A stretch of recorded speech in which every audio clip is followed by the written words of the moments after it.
Hi, it's Helen Tarrant.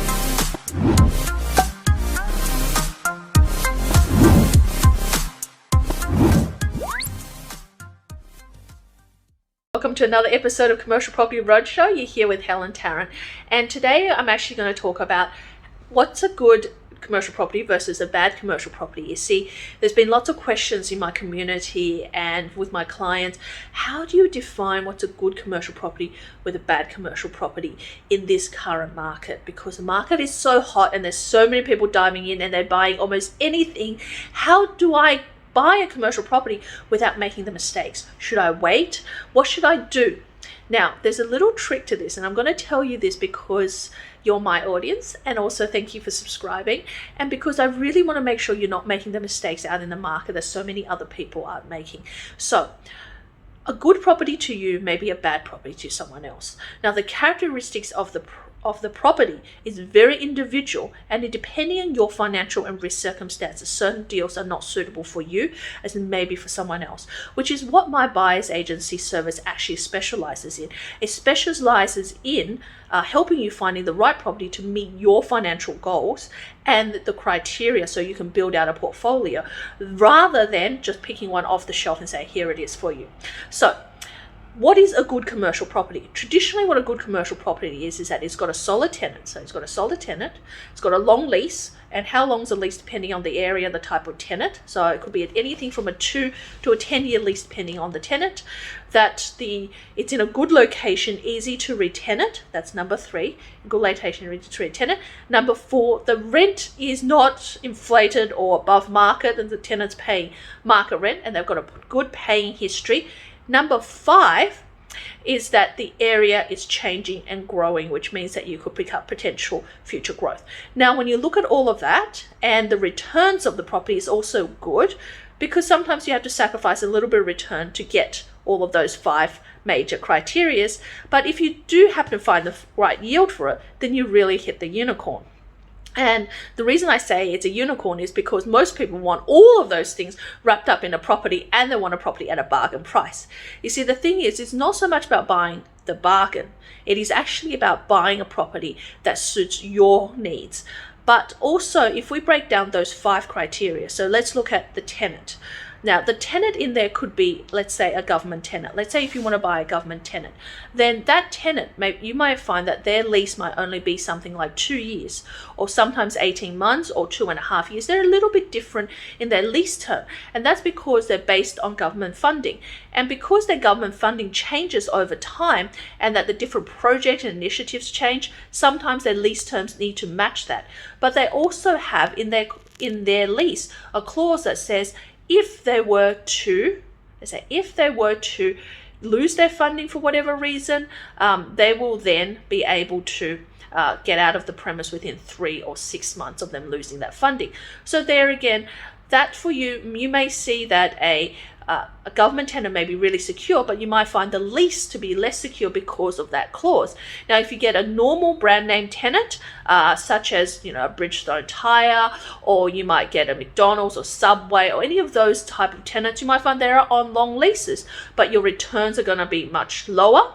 And that you may have other things that you have to fulfill as a landlord. So, for example, providing certain kind of access way, or if you've got a technology tenant, to make sure that your cable and data and all of those things are up, and they should not be down for more than 24 hours. So, different tenants come with different types of need in their lease. So while you might find the perfect tenant for that property, the lease term may vary. So you have to take it specifically for that tenant. So there's no good of saying, I need to find something at a 3-year lease, but I want a government tenant, where you can find a government tenant on a 2-year lease. So you've got to take that part and parcel as well.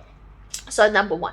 Number 2, we talk about it being on a good lease term. So that, I said, links up to number 1. So of course, if you are determined, and the lease term is most important for you, so you will need to find a 5-year lease for that tenant, then you might be better off finding a trade type tenant or an office type tenant, which are professional tenants, and they can project their business forward, and they know exactly what they're doing in the next 5 years. So you may have to balance out your tenant criteria with your lease. Number 3, if the the tenant is actually paying on time, that the rent's not it's not inflated, then that's also about doing market research and doing comparables. So it's about finding out other like tenants and whether they're paying similar rents in the area or not, and as a flow on, you can do a market appraisal. So if your tenant sits just a bit above market or just below a market, it's not a huge deal depending on the return you get. So if you get above a higher than market return and you get a higher above market rent, then it balances itself out. It's where you get above a higher market return and you get a lower than market yield or at market yield, that's where you're starting to overpay for a property. So remember, criteria is 3, and and the returns starts, it's interchangeable as well. Criteria 4 is actually about location. So location, people talk about in real estate, especially residential real estate, location. Now, location may be the end all and be all of residential. It's certainly not the end all and be all of commercial, because you see, in the commercial space, what you might find is that certain properties are tenant driven and they need to be in a certain area for them to produce the results they want in their business. So for example, they need to be located in large format industrial sheds because they've got specialist machinery, they're in logistics, they need these heavy trucks that come in and out. Well, they're going to be away from the major city but near artillery roads. They need to be major roads and highways. So that's number 1, and that's interchangeable because the tenant needs that, and they're still going to be good performing tenants under those conditions. Or you might find a tenant that needs to be in a really small strategic space. So for example, if they're an IT tenant, they need to be located in certain towers within certain areas for them to get the fast speed, for them to be operational. Well, if that's the case, then you will find that in that sense,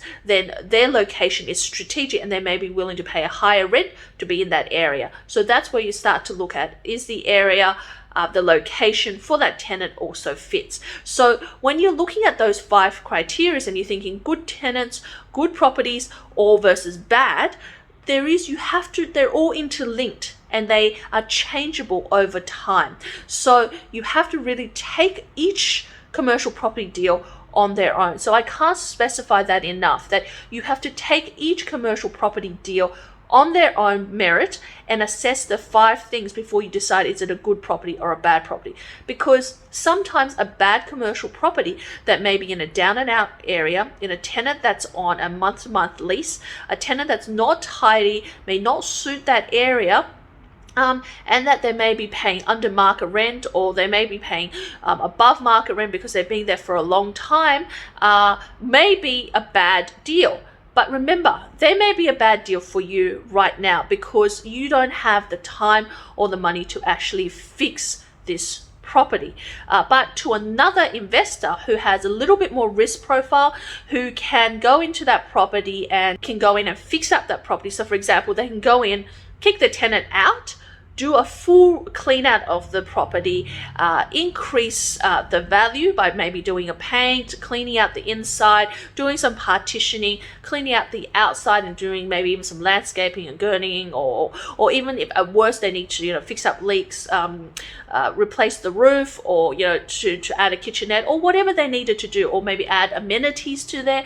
Whatever they need to do, they can do that and then put a better tenant in there. All of a sudden, they've actually solved the 4 other criteria to make that property a much, much better deal. So a good deal or a bad deal in commercial actually depends on your criteria, what exactly you're looking for, and how that matches your financial situation right now. Because 2 years from now, 3 years from now, you're going to have a better risk profile, you're going to have a different criteria, and you're going to be looking at doing different things in your commercial property space. So this is where you need real guidance. How do you get started? So let me help you through my buyer's agency service. Connect with me at helentarrant.com or email me at helen@commercialpropertycashflow, and I'll do a personalized strategy session for you, and we can get started on your commercial property journey. So that's helen@commercialpropertycashflow.com.au. In the meantime, hit the bell, subscribe, and I'll see you in the next episode. Bye for now.